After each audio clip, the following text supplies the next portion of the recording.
A notícia é de que o Instituto Paraná divulgou ontem uma pesquisa em que o presidente Jair Bolsonaro sobe, ainda que dentro da margem de erro, o ex-presidente Lula desce, cai um pouquinho nas intenções de voto, também dentro da margem de erro, mas a diferença entre os dois se reduz e aumenta a diferença dos dois para a terceira via.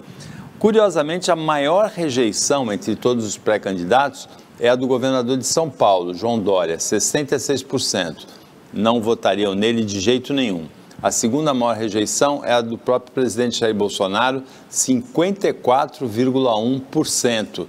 Não votariam no Bolsonaro de jeito nenhum. Há outras notícias relacionadas com a corrida presidencial. O candidato João Dória se aproxima do pré-candidato, né? Se aproxima do pré-candidato Sérgio Moro. O presidente atual do Senado, Rodrigo Pacheco, anuncia que não vai ser candidato. No lugar dele entra em cena o governador do Rio Grande do Sul, Eduardo Leite.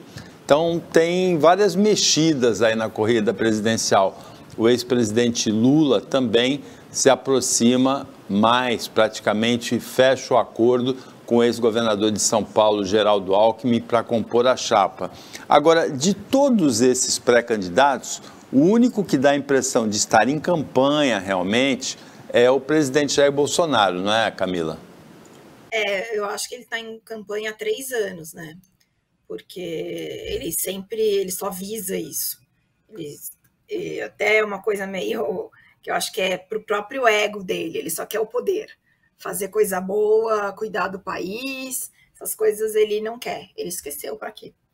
O que eu acho que está acontecendo também, Paulo, e foi engraçado, justamente com essa pesquisa do Instituto Paraná, não sei se ontem, o próprio Bolsonaro declarou que queria, que não via a hora de passar o bastão, porque ele queria férias, eu acho que foi esse o termo que ele usou, que ele quer ir à praia sem ninguém ficar enchendo o saco dele.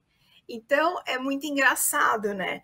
Porque vamos fazer a vontade dele, porque os bolsonaristas, né, estão ali a ferro e a fogo, não, porque o presidente é isso, o presidente é aquilo, vamos lá, né, e ele está em campanha há 3 anos e agora ele dá uma declaração de que quer férias, que quer passar o bastão, o termo que ele usou, passar o bastão, porque ele quer férias. Então, assim, é tudo muito engraçado, né?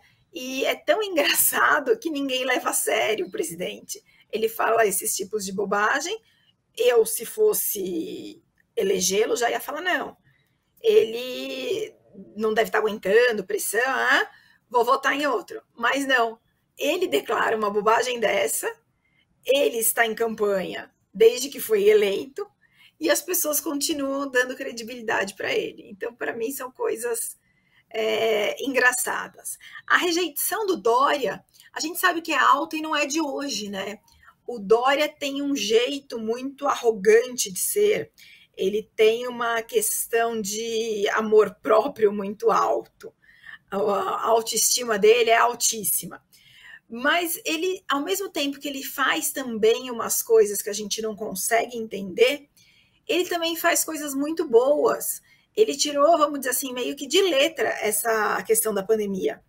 Ele se assessorou de todas as maneiras e foi fazendo o que estava sendo feito. O estado de São Paulo teve crescimentos. Eu sou a favor de privatização.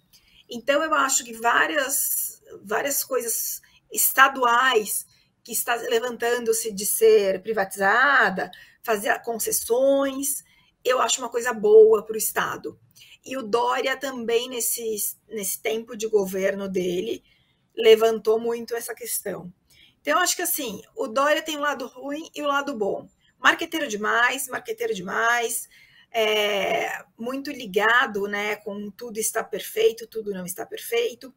Tem a questão do vídeo dele, eu não sei se todo mundo lembra, se a produção tiver algum trechinho que possa ser exibido, que foi feita uma perícia no vídeo, que questões baixas, vamos dizer, do vídeo, é um vídeo baixo, E mostrou-se que realmente o vídeo não foi alterado como Dória dizia.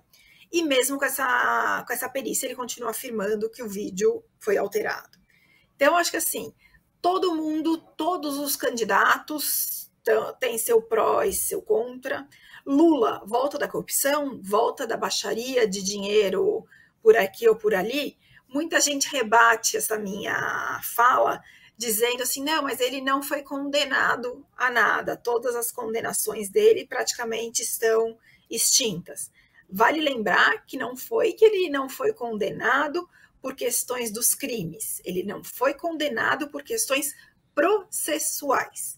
E as provas no direito, elas perecem, né? Então, a prova não dura não sei quantos anos, e ainda mais da maneira que ela foi colhida. Isso influi muito num processo. Então, vale lembrar que Lula não é inocente. Lula teve sorte com o sistema jurídico processual. E Eduardo Leite é um nome que foi muito vinculado como sendo uma terceira via viável, mas também não está fazendo frente para os candidatos que estão disparados. Perdeu a prévia do PSDB, realizada no ano passado, para o Eduardo Leite, né? Perdeu para o João Dória a prévia. Agora ele aparece como uma alternativa em função do Dória não decolar nas pesquisas, ele poder ir para outro partido e articular a candidatura, já que o Rodrigo Pacheco desistiu. Mas o jogo ainda está só começando.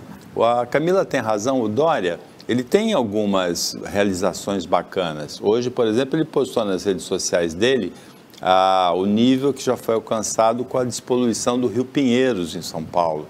Ainda não está completa, mas avançou bastante.